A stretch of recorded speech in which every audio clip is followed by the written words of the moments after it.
Hi, I'm Fazil Mihlar. I'm the editorial page editor of the Vancouver Sun. I'm joined here today by Harvey Enchin, who is the deputy editorial page editor and a columnist. And Harvey has done an interesting piece on looking at whether our children are going to be better off than us as we move forward in the next 10 to 20 years. So Harvey, what are the consequences of all this spending which has gone on in terms of government spending, massive deficit, massive debts? What will it mean for our children in terms of economically, socially, and environmentally? Well, we're leaving our children with a very large mortgage. And the problem is there will be fewer of them to pay this debt. The demographics suggest that there'll be a very large population of retirees and a smaller workforce. And the smaller workforce will be supporting all of the healthcare spending that this large aging population will demand. So will their standard of living then, because of the taxes which they'll be paying, mean that their standard of living will decline?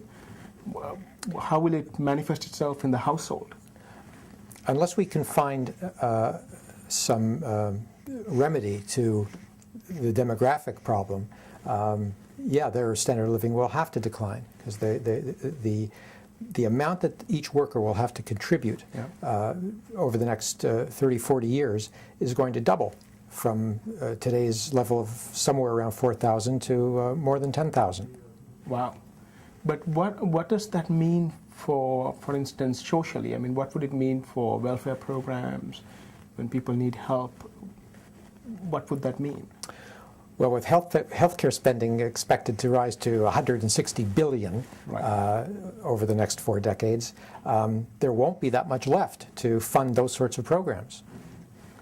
What about then environmentally? Will they be living in a world in which the air they breathe is better, more green space, cleaner water? What do you see, given that there is not going to be enough dough to do a lot of things? Would that mean the environment is also going to suffer?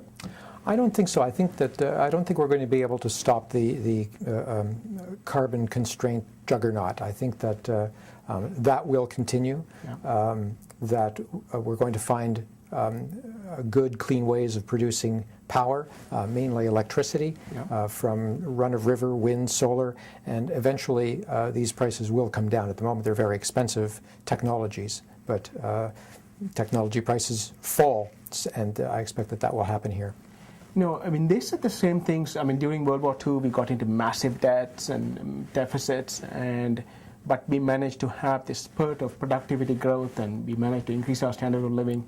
What makes you think that we are not going to be able to do that again?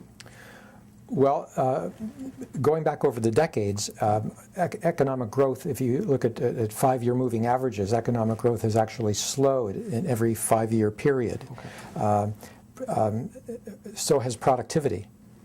And so if that trend continues, we will be in trouble. We have to improve productivity because that's where economic growth is going to come from. So you're painting a rather gloomy picture of what's the future is going to hold for our children. I mean, in other words, their expectations have to be curtailed? I put a lot of faith in technology to solve a lot of the problems, certainly on the environment, but also on the productivity scale. Well, but in the final analysis, would you say they're going to be better off in some ways and not as well off in other ways? That's a fair assessment. I think we have to get government to get spending under control and not put so much of a burden on future generations. Okay, thank you, Dr. Gloom.